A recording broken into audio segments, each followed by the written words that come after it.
It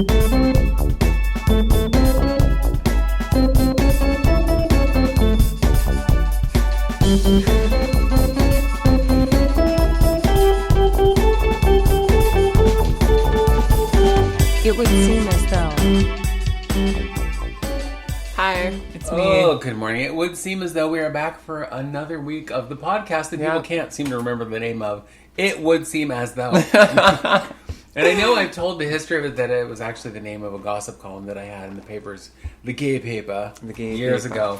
Because it would be, that's how I started telling stories. Well, it would seem as though Annika ran naked in the woods. You know, whatever, how you would tell that story. Being a witch, that's accurate. Yeah, you know? Yeah, so, yeah. Anyway. I'm Vesta. I'm very tired today, but today I can also just pretend to be an Annika. Okay. I'm an Annika today. All right. Yeah. It's been a week. It has been just all kinds of things. I want to start with the celebrity deaths of the week. I know. I feel like there's been quite a few. Well, of the week, it feels like I don't know that there's been a ton. Yeah. Coolio. What? Yeah, you didn't know? I didn't hear about this. 59-year-old Coolio, rap star legend. Yeah. And you know, he's one of those people that I could pick out of a crowd always because of his hair. Yep. He always had those crazy little braids that went up and, you know. Yeah, I want you to know that the only time I've ever karaoke'd was to a Coolio song, and it was to Gangster's Paradise. Well, that seems right, because you're such a gangster. Let me tell you, it was me and my friend Lauren, who were two pale goth girls, singing Gangster's Paradise. Was the tea for everybody. Yeah, of course. Yeah, they still have not announced what he died from. They believed that it was something to do with his heart. But I don't know. But there's still no official word. I know a couple weeks ago we talked about the news that we certainly didn't care about was that the Queen of England died. Yeah. More importantly, the Queen of Country Music died. Loretta Lynn died at the age of 90. Love. Yeah, her I care about. Queen of England, meh. Some calling Queen of Country, care about. Yeah. Queen Loretta Lynn has been making music since she's 13. Which is pretty impressive. In a coal mine or something? Well, she started writing songs and stuff as a little girl. Okay. And then she got married at 13. Can you imagine? No. Gross. My daughter's 13. Gross. No. Anyway, but was, you know, would sing to her children and sing, you know, around the house. And got an old guitar and taught herself to play. And then started making music and going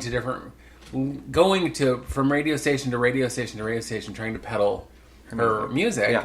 Back in the day, when you had to know somebody, I mean, you still do, but I mean, to get it on a radio station, you had to have a manager, or you had to pay someone, right? Because there was that whole Payola scandal, you know. But her stuff was good enough that they started playing her, and she became a hit, and she almost immediately started doing the Grand Ole Opry. That's crazy. Yeah. At like 6 years old, you said? Yeah, she was roughly 2 and a half. And in a very short period of time had 6 children.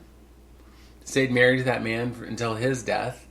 And, you know, then in her later years, she did some pretty cool stuff, like recording an album with the White Stripes, or Jack White. That's still cool, though. I mean, right, that she even knew who he was. Right. Would you not just feel honored for the rest of your life? You could die happy. Like, Loretta Lynn not only knows me, but... Right. If I was Jack White or his sister, I don't know her name.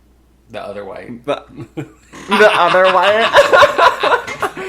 Yeah, I mean, it'd be like, that's Off-White. pretty freaking cool. Jack White and Off-White. Lily White.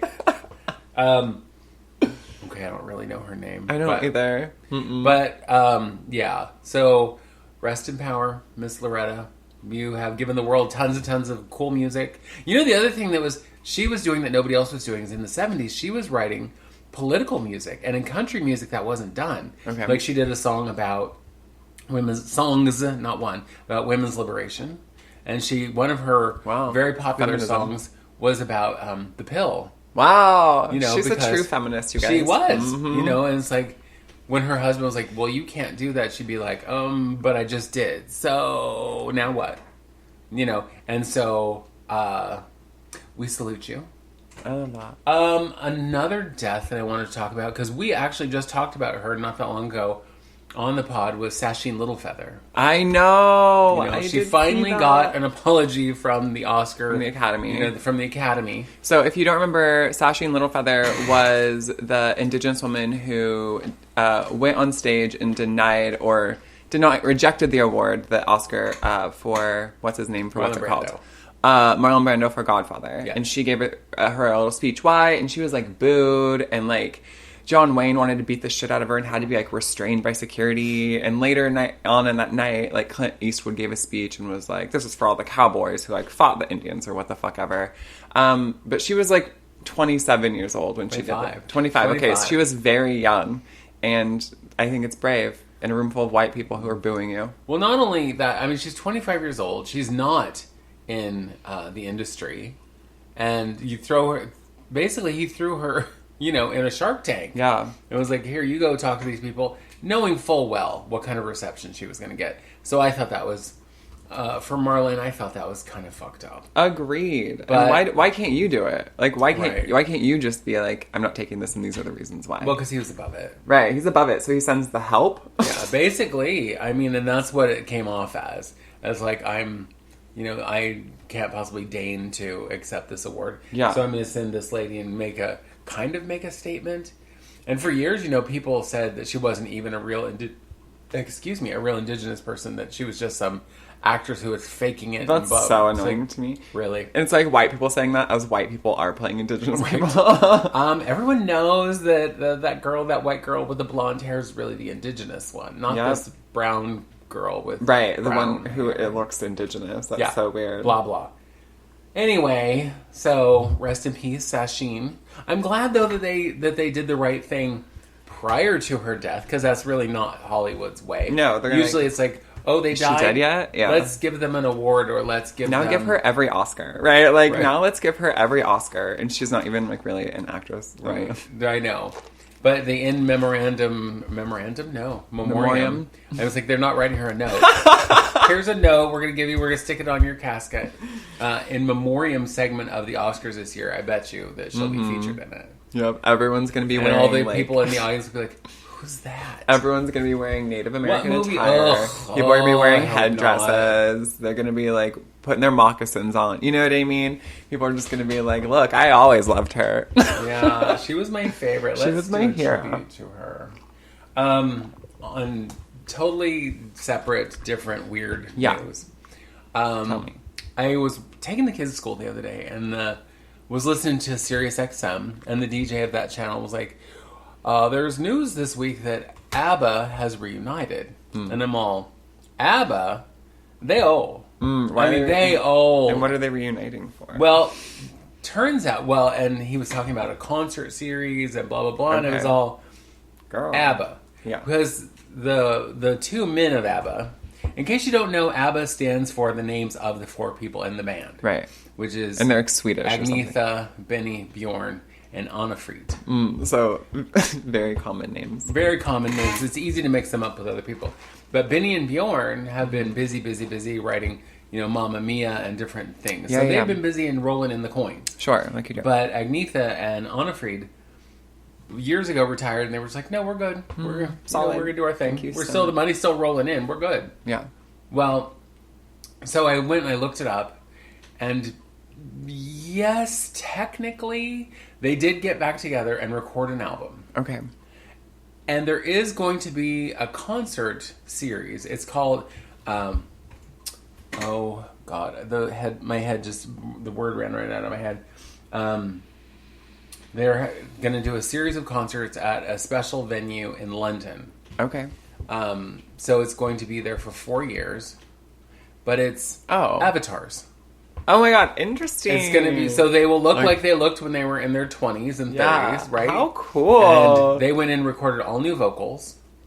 Crazy. And so they don't have to leave their house, and they're just putting on a concert every night. That's like the dream. Right. Can you imagine? Can I just residency, that's what it's called. Yeah. They have a residency at this theater that they built specifically for this, which cost millions of dollars, but they imagine it will make millions back immediately. Yeah.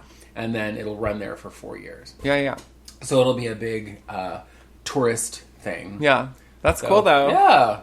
I mean, for those of you who never got to see which literally would be most everyone, because they did tour one time. Isn't that and great? They came to America. What smart and people. I think only hit a couple, like the big cities, like New York and Los Angeles and whatever. Yeah. But yeah. That's like, honestly, I mean, I always thought, like, people think, oh, if I was famous or what would I do? I am like, how tiring, you know what I mean? So to be Abba and to be able to be like, here's one tour I did, and I just went to the cities I wanted to go to. We'll do this. We will deign to do this one tour, and that is it. We'll privilege you with this one tour. Because, and it really was that Agnetha specifically, which is the blonde, wanted to stay home with her babies. I love that. And she was like, I have children. I don't want to travel the world. And she did insist on taking her children around the world with her. Yeah. Which I would say the same too. Thing, yeah. But I would have been like, I want to raise my children too, and I don't even have kids. But I want to stay home. I'm staying home.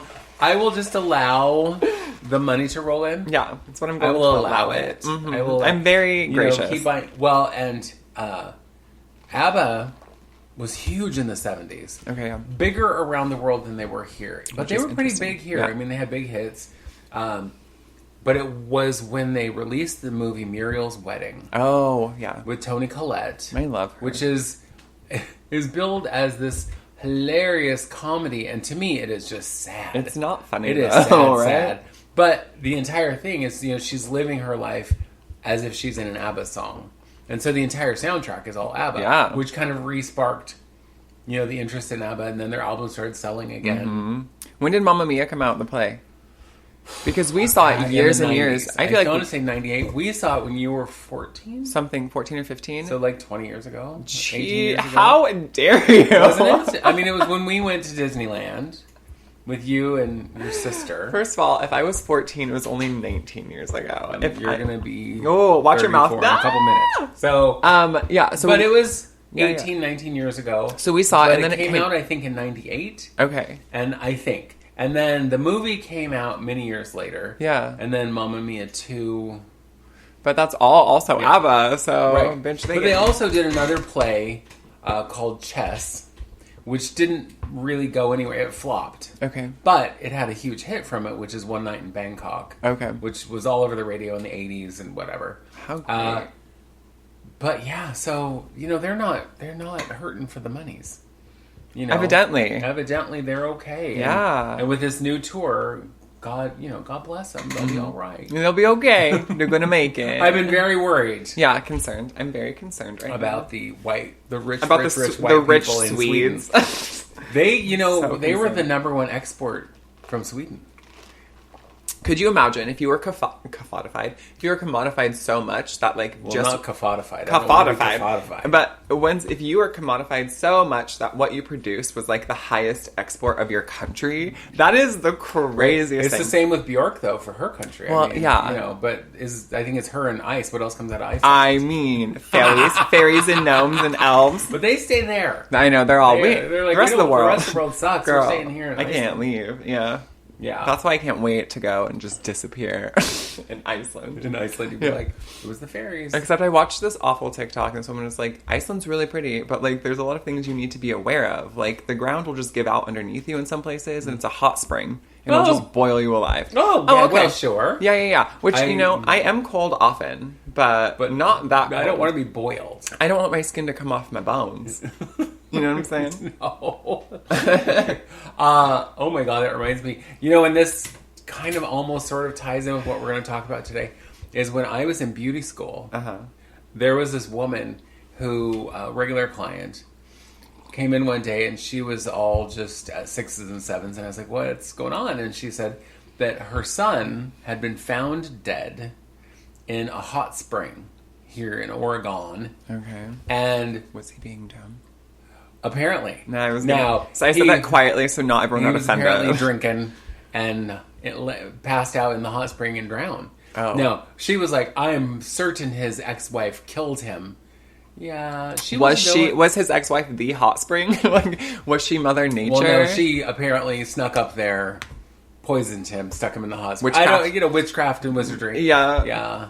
And but it was just malfeasance. She was just convinced that her son was murdered, not that he was just stupid. Yeah, and it is funny to me because you see people go to national parks I don't know that one. And there's like geysers and shit. Yellowstone. I almost Yellowstone. Jellystone National Park, yes. where Yogi Bear is. Yes, exactly. But people are stupid. Yes, we are stupid. Yeah, you're welcome. I know things, but not that. But people walk off the path, or they'll like, you know, run towards a geyser or whatever. And there's just like places where it's just hot pools that will literally melt you.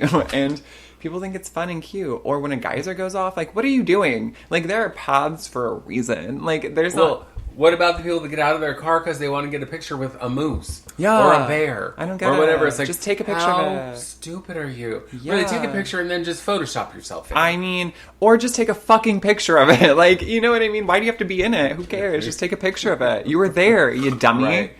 Right. When one of my clients was telling me about when she took a trip to, I think it was, she was in Victoria, Africa. Okay. And she was in this Victoria Falls, which is amazing and beautiful and very, very, very high. Yeah. I think it's one of the highest waterfalls in the world.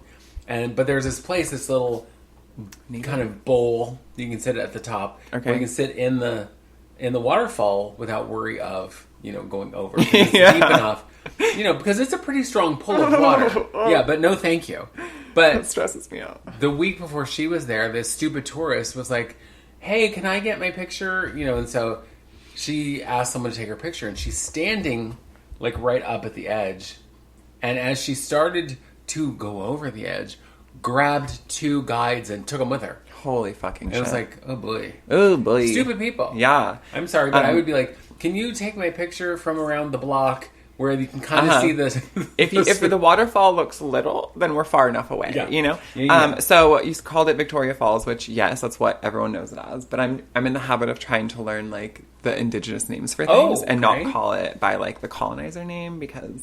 Fuck it. So the name for it... I'm assuming that the white people changed it for the name of Queen Victoria. Yes, that's exactly what happened. The British monarch. But it's the indigenous name is Masi Oa Tunya, which means the smoke that thunders. I like that. Bitch, right? What's up, girl? Yeah, so interesting. But I don't understand why people do such dumb shit. Like... Even when there's, like, active volcanoes and people want to see it happening and they get too close to it. Yes. And there's just, like, lava will melt you. Like, you don't have to touch it. You just get close enough to it, bitch, and it will melt you. That's why when you see it in the movies and people are, like, coming right up to it, it's like, no. Or people, like, chasing tornadoes or whatever. I'm like, why do you do this? Like, why are you making these decisions? If you're studying, fine. But if you're doing it for shits and giggles, like, I hope it eats you. Yeah. It makes me think of, you know, the movie... Twister. No, the movie Hercules. Oh, yeah. And the Twister's, like, alive and it's fucking, like, eating things because it's destroying all Greece. That's what it reminds me of. I'm just like, fuck this. I was just thinking the movie Twister. Cow. The cow.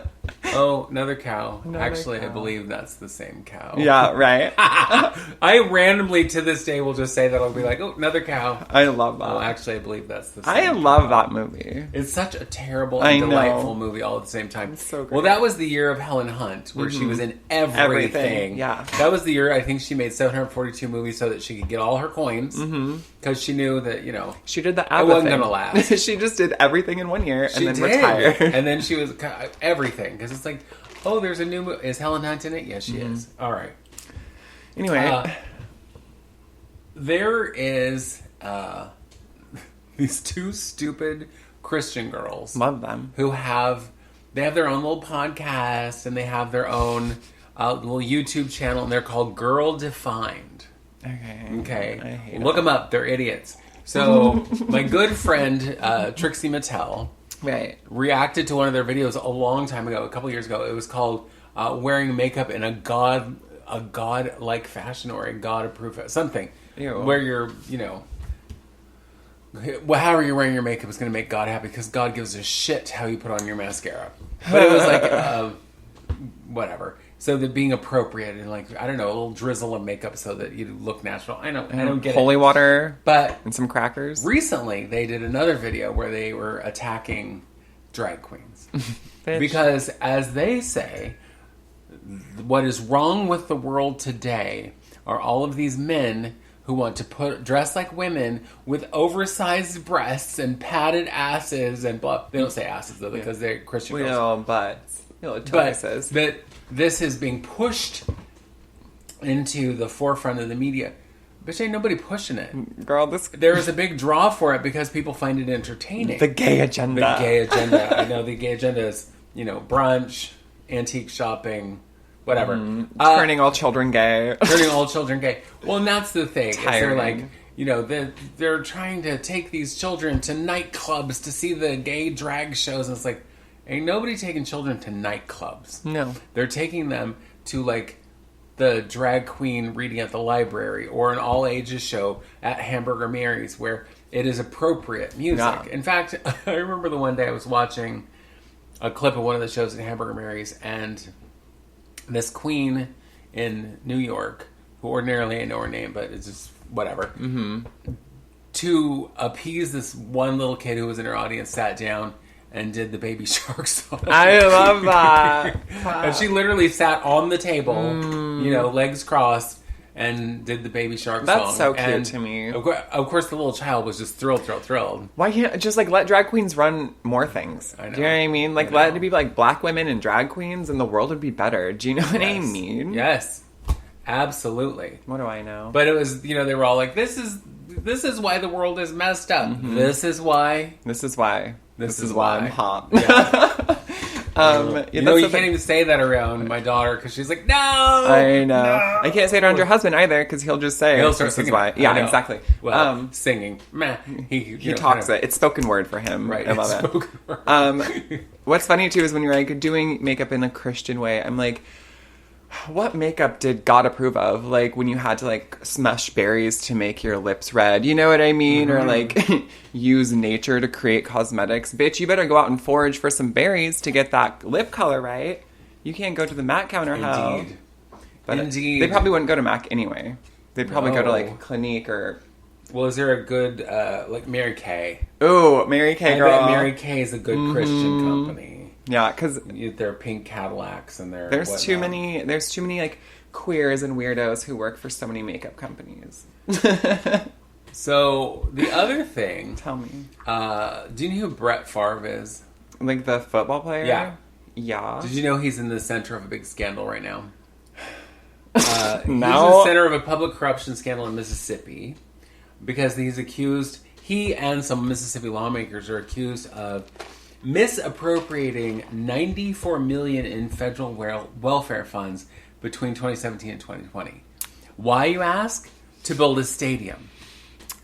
Girl, I swear to God, I hate it. Look, the world is not housed and not fed, and they're all dying, and people can't have vaccines because they don't have money. Yeah, motherfucking white men are going to space, and people are fucking stealing welfare money. Yeah, to build a fucking stadium. It was uncovered that there were text messages between him and the then governor Phil Bryant, suggesting that the pair collaborate in an alleged scheme to secure $5 million in public funds to build a volleyball stadium at the University of Southern Mississippi. Shut the fuck up. Where Favre, and I don't know if Brett Favre, I don't know how you say his last name. It's F-A-V-R, Favre? Yeah, Brett Favre, I think is his name. Where his daughter played volleyball. That is that's the equivalent game in India, volleyball. Look, volleyball is the same as the equivalent to sports ball. Sports ball. It's just a ball. It's a game with a she ball. She plays sports ball in Mississippi. Not worse. What's also part of the scandal is he also wanted to get all of the labor. He wanted slave labor, so he wanted to get it built by prisoners. Oh my God! So they would basically be doing slave labor because it's free labor. Right. They get if they get paid anything, it's 2 cents. Pennies. Yeah, it's literally nothing. Pennies. I just had this conversation yesterday. I think most people who are not white know that the labor that comes out of prison is indeed slave labor. Yes. Because these people are forced to work and don't get paid. Yep. Therefore, slave labor. Yeah. And most of them are jailed on bullshit charges anyway because they're trying to keep the prison filled because all the prisons now are privatized, so folks are making money on prisons. Well, and let's talk about something too. I know this is not our subject. By the way, our subject is serial killers, and after hearing some of this news, I'm pro serial killer. Do you know what I mean? But what I'm going to become one. No, that's again too much work, girl. But someone else can do it. Fine, just leave me alone.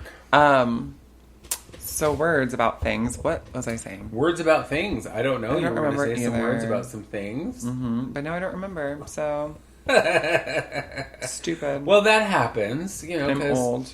We old people, and so I'm old people. Bitch, and I like that you around me just too long. equated me with being old. Oh, I know. I'm leaving.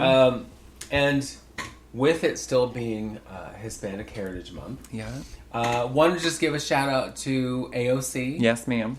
Alexandria Ocasio-Cortez, who is from the Bronx, but she is Puerto Rican. Mm-hmm. Yeah, and Puerto Rican. She is a U.S. representative for New York's 14th Congress District since 2019. Love her. And unlike most of the fools that are up in there, she was literally working a regular job. Regular people. She was like a waitress. She was a waitress. And then she ran for this position. And hustled. One of the things, because one of the things she would not do is she would not take corporate backers. Nope. She was like, no, I want grassroots. If you want to give me money, cool. Yeah. But I'm not taking anything from big corporations because I don't want anybody to say, well, this company bought her or whatever. Yeah. And she was on the streets going to door talking to her constituents. Like, she did the work. And one of the cutest stories to me is that 2 young black men ran up to her one time. This was like during the election. And we're like, they looked really young, and they ran up and they're like, we're so excited, we just voted for you, we voted for the first time. And she was like, how old are you? And they're like 18.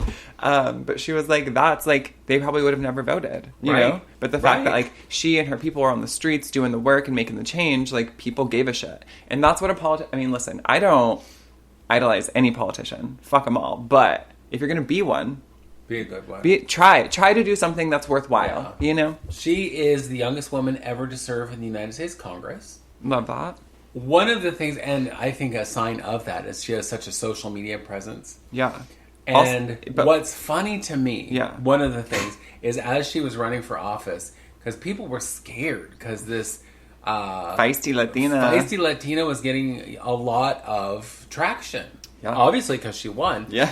Somebody found video of her at a college party dancing and thought they would embarrass or shame her. They put it on the interwebs, and what did she do? She recreated it. Yeah, she was like, "Oh yeah, that's me. Oh yeah, I was having fun. I was at college. That's what you do in college. You study, you have fun. You know whatever." Yeah. And so she did several different dances on her social media platforms to go, oh, you think that's something? Look at this. Yep. What I love about her is, one, she is one of the most eloquent people I've ever heard speak. Yes. And she is intense. And she'll call people out. She doesn't care. She doesn't care who you are. What kind of tenure you have, what kind of status you have, whatever CEO you are. Like, she doesn't fucking care. And she'll call you out, and she's so eloquent, and she's so smart. But she has, like, that fire. It's so good. But you're right, her social media presence is huge. And she'll just, like, get on live on, like, Facebook. Yeah. And people ask her questions, and she'll answer it. And sometimes it's about, like, other Congress people. And she's all, what? Giggle, giggle, like, dirty tea. But she doesn't, she doesn't say anything upsetting. It's just, people, that's the thing. Younger people who are in Congress, have your team be influential on social media. And that will gain, that's how she did it. But she's authentic, So what I learned as I was looking up stuff to talk about for Hispanic... See, I don't know why my lips just don't work when I'm trying to say Hispanic Heritage Month. Dear God. Yeah. Was that it was originally put in place by, of all people, Ronald Reagan. And I was all, oh my God. He knew that brown people existed? Oh, he knew, girl. That's why he infiltrated crack into the black neighborhoods. You know what I mean? Yeah. Fuck Ronald Reagan. Yeah, not a great president. Not a great human being. No, in some of my sociology classes, it's like a concept we have to learn, which is Reaganomics. We have to learn all about it because homeboy was great. Yeah, he was terrible. My biggest issue with him, because it was very personal to me, is he refused to do anything about the AIDS crisis until one of his friends was diagnosed with AIDS. And then all of a sudden it was like, oh my God. Oh, this is real. This can affect me. This can affect my life. Because this friend of mine, who I'm sure isn't gay, but has the gay disease. Has the gay disease, right. Well, and then he came out all at once. It was Rock Hudson came out all at once saying not only did he have AIDS, but that he was gay. In fact, and nobody gasped except maybe some old ladies who were like, "What? Rock Hudson?" It was like everybody else was like, "Yeah, we know." Yeah, we're not new. Duh. And it is kind of, on a slightly, different note. It is funny to me how many of the heartthrobs of the 50s were gay. Yep. And if those in the movie Grease, they sing that song. What the song? one that they do? It's a musical with the blonde wigs. Oh, they sing Sandra Dee. Yeah, Look at Me, I'm Sandra Dee. Yeah. Most of the men they talk about in that song, gay. I love that. It was Troy Donahue. Okay. It's like there's a couple others. I was like, I love that so much that you're like, that one musical, that Grease? one musical, there's that one song. There's only one song well, in the girl, whole movie. It's a musical, so everything is a song. Wait, what? There's music in that movie? I know, in that musical. That is weird. How very different. Yeah. Oh. But like Tab Hunter, Troy Donahue, there were Straight. so many. All straight. All straight. Tab Hunter was in Less Than the Dust, yes? Yes. Yeah, okay. That's I watched his biography not long ago. It was phenomenal. And so, but that wasn't any of what we're going to talk about. When we come back from our break, we're going to talk about what we're actually going to talk about. How about that?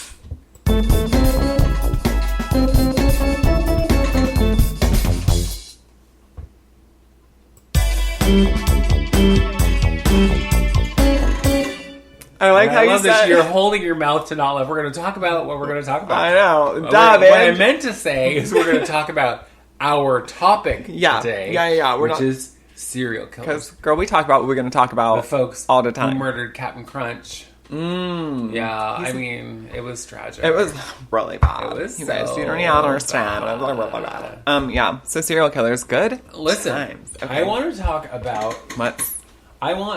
Well, first I want to say that when I told my husband that we were talking about the serial killers today... Yeah. He was like, oh, hang on, I have something that might help you. And ran into his office and grabbed the serial killers files. Okay.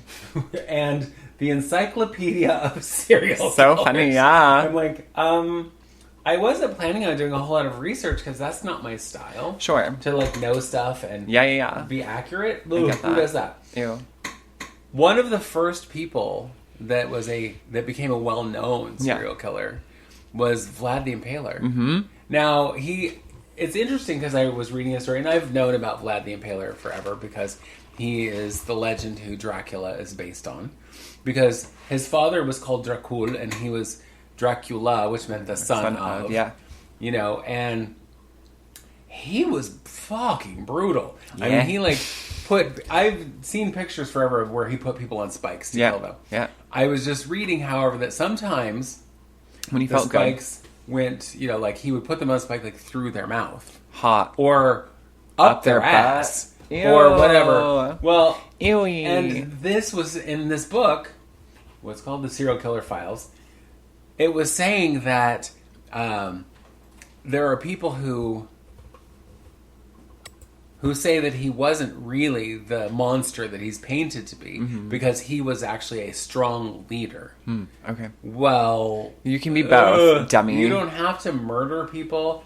I mean, to the point of where to punish people, he would roasted people's children and made them eat them. He, for adultery, he skinned people alive.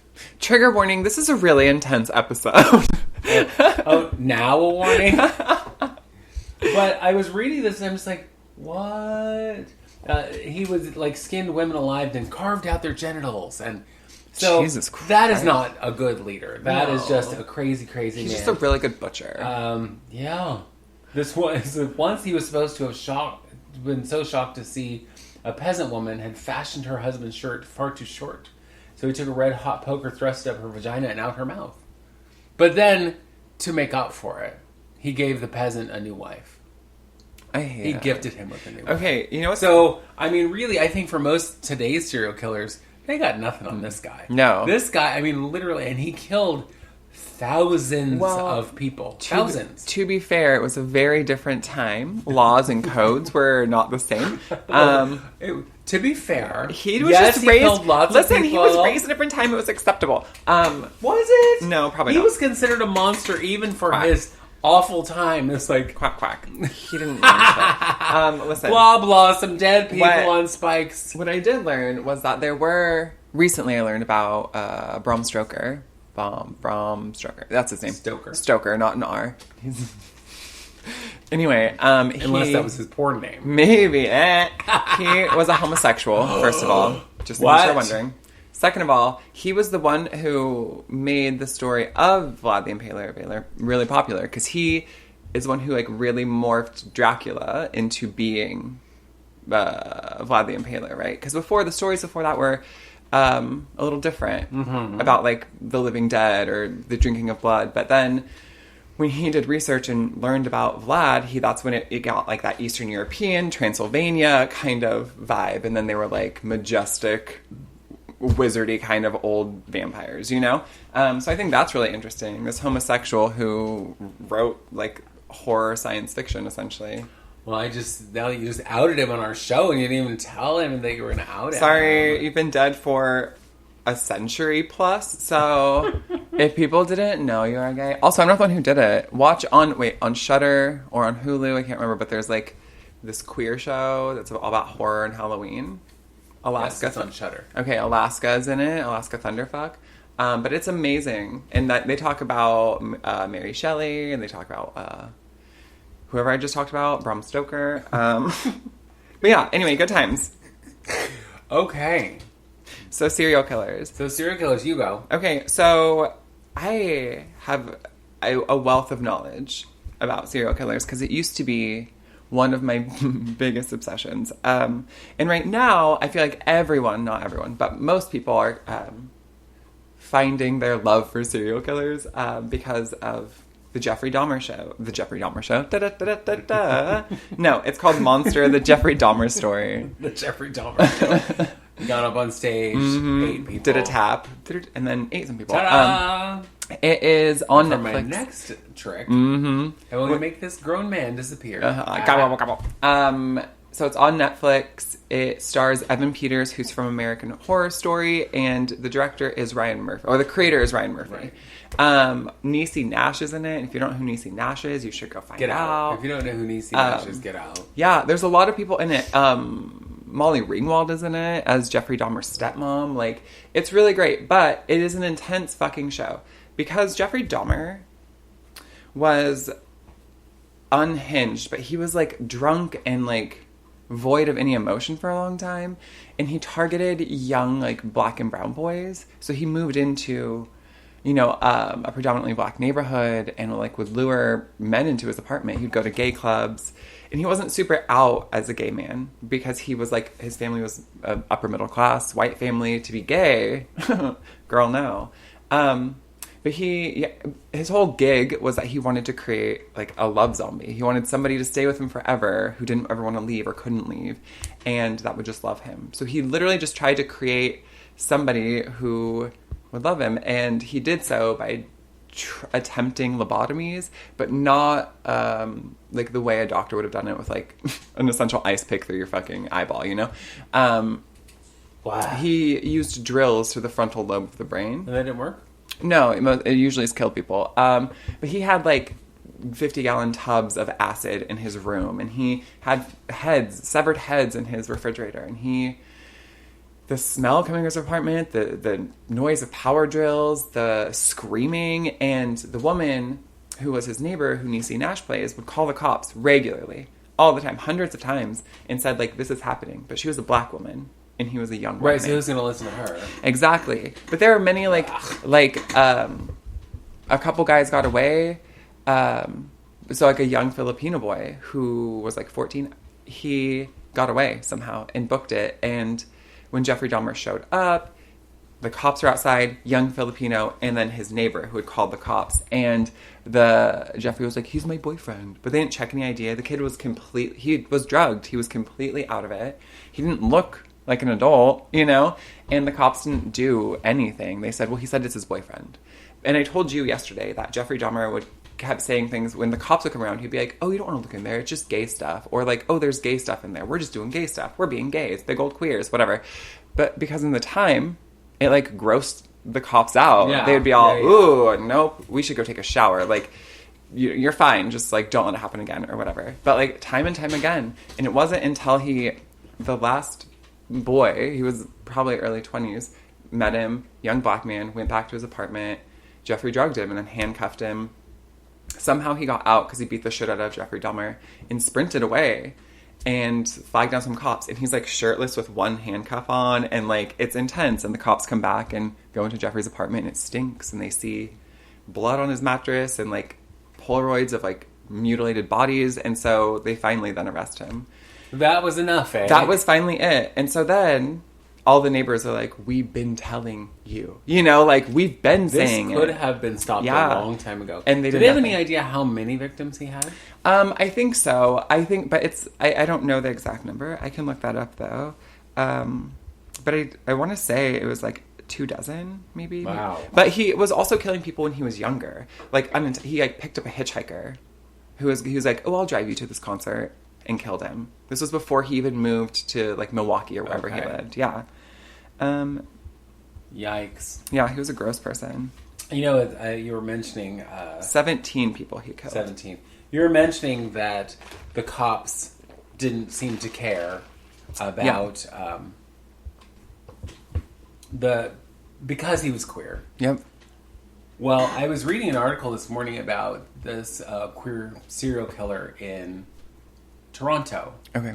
Now, what's funny? Oh, funny, huh? I remember when it happened because I have friends in Canada, and so with social media and stuff, you see all the things and the posts and the different things, and there were all these warnings about not going to the gay bar, and if you did, don't go alone. Yeah. Because people were disappearing, and the Toronto police were like, well, but nobody really told us what was going on. Nobody reported it.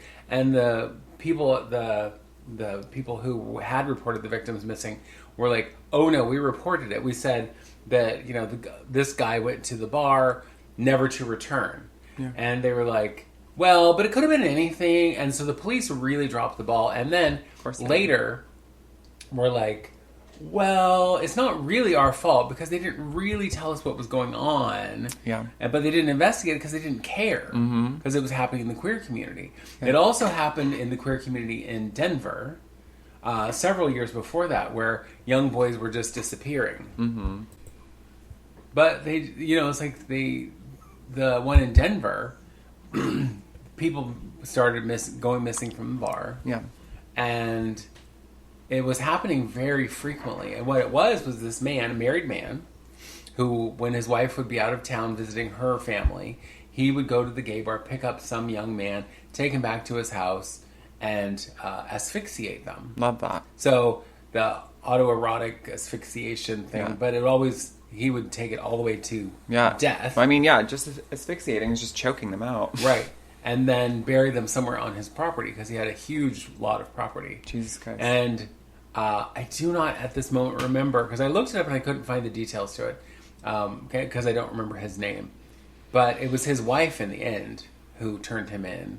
Because I think they were out on the property and some animals had uncovered like a body. Yeah. Because it's not like he dug them 6 feet down.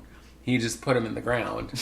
And whatever. So stupid. But it was the same thing with the police. The police were like, well, somebody went missing, but nobody told us it was serious. It's fine. But it's just a gay person, so who get cares? over it. Right? Yeah. Yeah, I mean, and that's the commonality amongst many serial killers, especially if they were white men, is because the cops oftentimes didn't do much, but people who knew them, in retrospect, like, oh my god, all the red flags. Like, going back to Dahmer, in this show, too, his dad is in it, and his dad, like, once he gets the call that Jeffrey Dahmer killed all these people, and he's like, the fuck? He is, like, then flashing back to all the moments that were like, why does it smell down here? Like, you know what I mean? Like, Who is this boy? Are you drunk? Like, whatever. All the things you're being accused of, did you do them? Like, all of it is now making sense. But that happened time and time again. moving on to a serial killer, there was also like Richard Ramirez, who was the Night Stalker in Los Angeles. Yes. And so when I lived in LA, my two very best friends, Heather Ian and Heather Rachel, like Sister Ian and Sister Rachel, we were really into serial killers, and we watched everything. We went to places around LA where like things had happened. There's a museum in Los Angeles called the Museum of Death, and it's in Hollywood, and it's one of my favorite museums because it's brutal, but it's also very, very it's interesting because you get to see like letters that serial killers wrote. You get to see like actual mock-ups. You get to see pictures and things from scenes, and they have like different rooms for all different types of cults and stuff. It's really cool. But Richard Ramirez was like a different story because he wasn't like out and about trying to like meet people. He was called the Night Stalker because he would, around LA County, go into neighborhoods and just go see what doors and windows were open and come in and murder people. And there were like moments and times when he was like sexually abusing people and assaulting them, but a lot of it was just like brutal murdering. But wasn't also his MO that he didn't have an MO? Yes, because I know that with most serial killers, it's a pattern. Yeah, they have like a type, they have a type and they have a pattern and they have a thing where it's like it's blonde prostitutes or it's whatever. Yep. And I know gay men. What I had read about him was that he was very smart, and he kept changing it up so that they couldn't always connect his murders. He would just go, and that was what was scary, and everyone was freaked out about him in LA County specifically because he would just go into whatever house was open. It didn't matter. It didn't matter who lived there. He didn't target them. It was just your house was open. You were here. You were home.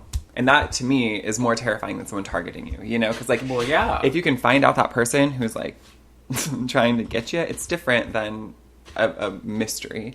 But he always did it at night. And so eventually they had, like, a mock-up drawing of him. And he was in, like, a corner store in L.A. And the news was on. And his picture showed up. And people in the store saw it. And that's how he got caught, was that he left and people chased him. And then, like, the whole mob of city blocks of people chased him and held him there until cops got there. But yeah, he was... he drew pentagrams on his hand, and in church he would have like a pentagram, and he used to be like say things like, "I'm the devil, I'm here to do the devil's work," and had like no remorse. Like in court you can see photos of him just like smirking, like it was enjoyable to him. The most bizarre thing about the court thing, was that his lawyer then married him. Did you know that? No, that's his so weird. Lawyer, who was the last lawyer that he had, married him in prison because, well, she loved him and she got to know him. And it's like, bitch, if you got to know him... Why would you love that? You had to know what kind of awful... She should be disbarred. Well, absolutely. I mean, the whole thing, though, it has to be... I mean, it can't be anything else other than you want some sort of fame. I guess so. But do you really want that kind of fame? You want to be like, I married one of the most brutal, disgusting men in history? Yeah. Well, he was said to be like... had like really, his teeth were fucked up, and he had like really bad breath. He died of like gangrene. His skin was like yellowing and greening as he got older because he was dying. Like it was like, I think so he was rotting from the inside. Like honestly, literally, which seems right. But he also didn't eat anything other than like gross ass junk food and drink soda. So he was literally just killing himself. But yeah, Richard Ramirez is a scary guy. I have this shirt though. That I got from the Museum of Death, and it looks like a tarot card, and he's sitting on it. Oh, yeah. Yeah, on like a pile of skulls, and it says the devil underneath it. I remember I used to wear it all the time in LA, and people would get mad because he terrorized LA, and I'd be like, bitch, okay, I get it, but like, back up. It's a t-shirt. Yeah, I get it. First of all, I also have I didn't work with them. No, we weren't co-workers. I also have a shirt that says, like, shut up, stupid bitch. So, what one do you want me to wear now? Well, and people be mad about that, too. Yeah, so I don't really care. One of the other people that I got from the serial killer files was one of the few children who, though she is technically not a serial killer, they called her the British Bad Seed. Okay. Have you seen the movie The Bad Seed? I love the movie, yeah. And if you haven't seen the movie The Bad Seed, I highly recommend it, but don't watch the remake because it's not as good. But it's about this little girl who basically murders people, but it's campy and it's silly. But when she doesn't get her way, kills kills folks. Yeah. Yeah. I mean, love it. So this little girl, one of the things it says is unlike the little girl in the bad seed who was raised in a loving home with good parents, this poor little girl was raised by this very horrible woman who was, she was a prostitute, but she was awful to this little girl. She abused her. She, like, held her down and let men get away with her for money and whatever. I hate it. And so she and a friend killed some little boys, took them out and, murdered them, mutilated them, and then tortured their families. Where it was like, oh, so your son's missing. Oh, that's too bad. Are you sad about it? And, no, I'm thrilled. But in a British accent, not a Valley Girl accent. My God. Are you sad? I wish there was, other than California, I wish there was a land, the British Isles, but like the Valley Girl Isles, where everyone was like, oh my God. Like it's I fucking can't believe it. Southern California. Like it's so, like, your kids are dead. Are you sad? Gag me with a spoon, Becky. That would be... Right. That would be very good. Her name was Mary Bell. Mary Bell. And Mary Bell? The guy who finally took her into custody, and mind you, she's 10. Love that. Was because when he saw them taking one of the murdered boys out of the church in his casket, she was standing there like laughing and just like, woo, wringing her hands in glee, just like, yes. And he was like, okay, all right, this obviously is the kid. Yeah. And she admitted to killing these boys and whatever. Now, here's the twist. So she was in jail for a very, very long time. Right. And she eventually got out of jail. Gross. I mean, because she was 10. So rehab could have happened. Sure. I guess. And she then had a child. Yeah. So she got out of prison. She had a baby. And was apparently living a very quiet life. Yeah. Until somebody wrote a book about her. Which... it's her own fault because she sold her story to a reporter so that she could have money. And the reporter wrote the book and put in her real name. And then by this point, apparently she wasn't smart enough to have changed her name. And the people where she lived basically ran her out of town. Like you do. Right. What else do you do? What year was this? When she had the child, it was 1980. Oh, damn. But when she committed the murders was in the 1960s. Okay. Crazy. 1965. That's crazy to me. Yeah. 68. What's funny, I want to talk about someone else, but what's funny is that you talked about the bad seed, and one of my favorite lines is from the bad seed. It's so stupid. So little girl, who's like the main character, kills a little boy. Spoiler alert. We kind of already told you that. But the little girl's mom is Christine, and the little boy's mom is Hortense. So Hortense comes over to Christine's house wasted one day. Oh, right. And she said, I always considered Christine a gentle name. Hortense sounds fat. That's me, my girl Hortense. I used to think it was the fucking funniest thing I've ever heard in my life. Aww. Hortense sounds fat. She has a fat name. I know, I'm like, that's the best thing. But anyway, go watch The Bad Seed, it's great. I want to talk about Charles Manson. I know this is like... well, because he was the one you were obsessed with, yes? Yeah, Charles Manson. For whatever reason, Manson and the family, I was like, about it. And no, not like, yay, go kill people. But I was just most fascinated. And cult leaders are always fascinating to me because I feel like I should be one. But anyway... but that also would require some work. I mean, I guess, but other people could do it. I could just be like, I'm divine. You're the spiritual leader. Yeah, right? Exactly. A guru, if you will.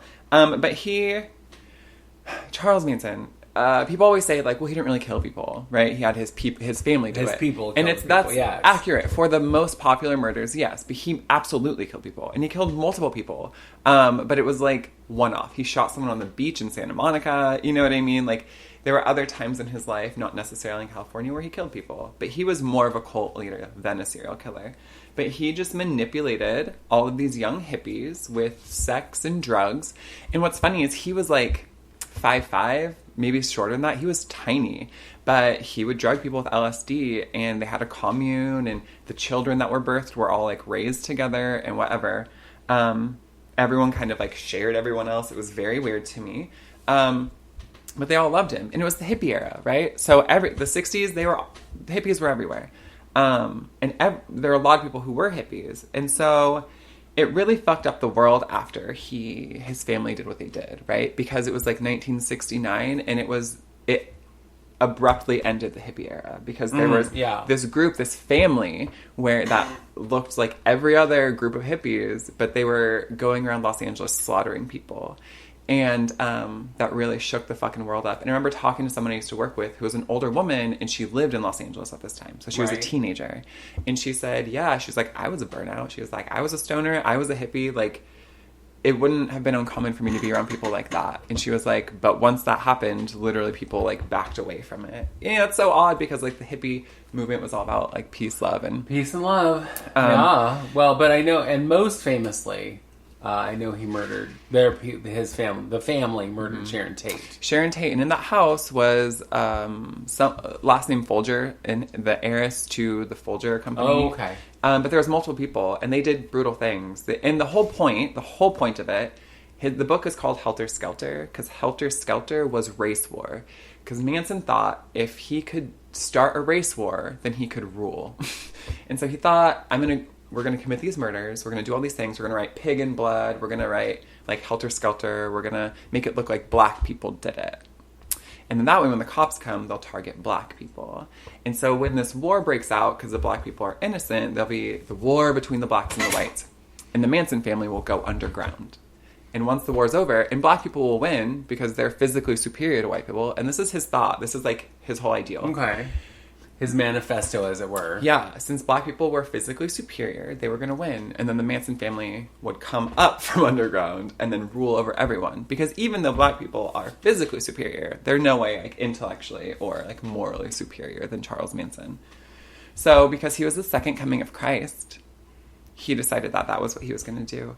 But it was really, I mean, it's crazy to me that this little itty-bitty tiny... hobbit of a man was able to be like, helter skelter, go kill people. Yeah. Crazy shit. But, like, I've been to the location where Spawn Ranch was. The Heathers took me there. And it's not there anymore because it burned down. But you can still see, like, hold up pictures to, like, the mountains behind it. Mm-hmm. It all matches. It's crazy. And, like, we've been in it. You're not supposed to go in. But... we found the creek and the rock where the Manson family hid when police were looking for them. Like, it was really intense. But Charles Manson, I mean, but obviously mighty. You know what I mean? Yeah. But yeah, he was a psycho. And then when he got older, he just got more and more fucking deranged and, like, thought he was genuinely thought he was Christ. And some young girl, I don't know, a decade ago before he died, married him. Her name was Star, and then her name was Star Manson. And she was literally, like, 19 years old. But she was so in love with him.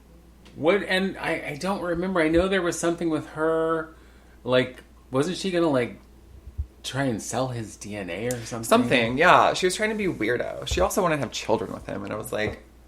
Woof, daddy, that is disgusting. Let's just not say we don't. No, right? And it's what's crazy is that he has children, but one of his sons looks so much like him. He's just much bigger, but he looks like him. And so he cut his beard off and cut his hair because, well... Yeah, why wouldn't one look like Charles Manson? No. Right? Because then everyone's going to be like, oh, yeah, so your dad is a psycho killer. Love that. Yeah. I remember the first serial killer I became really aware of was, and only, like, through the news, hearing it in the news, was, like, the Zodiac Killer. Oh, yeah. You know, but I have now seen and read and whatever, like, John Wayne Gacy. Yeah, crazy. Yeah. Killing boys and burying them under your house. That's, like, so common, grown men killing young boys. What? Killing young boys. There were several. I was surprised at how many. There was actually one that I wanted to kind of talk about, who technically not a serial killer, Wesley Allen Dodd, and it's only because he was close to home. He was in Vancouver. Right, okay. And he killed young boys, but young boys. Yeah. Here was kind of the weird thing for me. He had, like, a very long record of all kinds of things. And when they released him, the last time they released him, he basically told them, do not release me, because I won't do it again. I will do it again. I can't stop myself. It's whatever it is. It's, an obsession. I'm unable to stop myself from doing it. Don't let me go. And they're like, well, we can't keep you because you served your time and blah, blah, blah. And he's like, but I'll do it again. I'm not safe to be released in public. And they released him, and he murdered 2 young boys. He did it again. And he was caught, though, in a Vancouver theater. He was kidnapping a 6-year-old and had this kid basically under his arm like, suitcase. Yeah. And was running out the door with him. The kid's kicking, screaming, crying, the whole thing. And the kid caused enough of a fuss that he dropped him and then ran. But his car broke down a little ways away from the theater. And the stepfather of the boy caught up with him, pretended to be a good Samaritan, and was like, "Oh, what's wrong with your car?" And like was pretending to help him, but then basically grabbed him, dragged him back to the theater, and they held him there while the police came. And he was the first person legally hanged. Wow. In the United States, because it is still Wow. it is still in Vancouver. That is one of the forms of capital punishment. You can being hanged.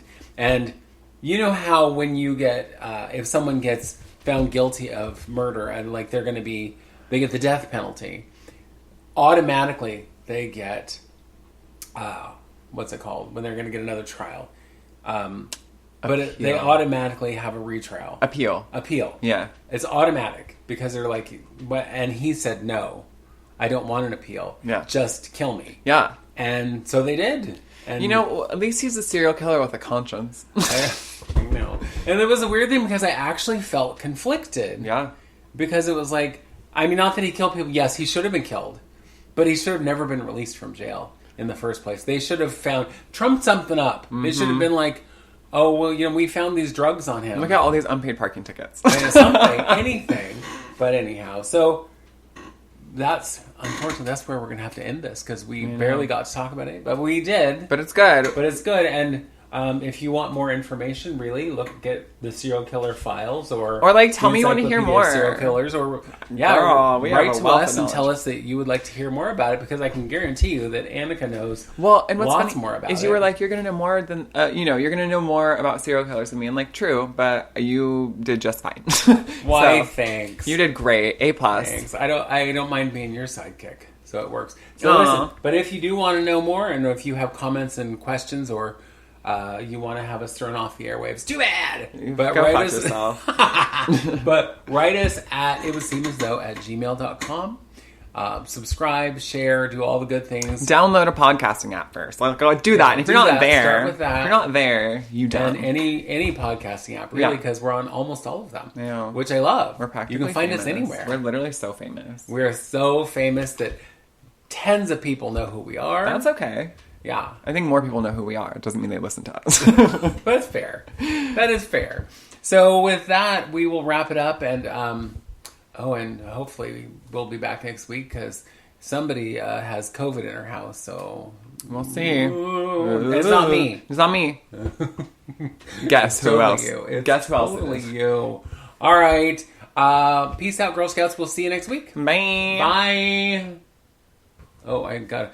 Okay. I was just kidding. Gonna leave. We're not done We're yet. not really leaving because I was just gonna stop. I was like, no, I have outro music. God, bye. Good God. Goodbye. It's been a rough week. Bye. It would seem as though.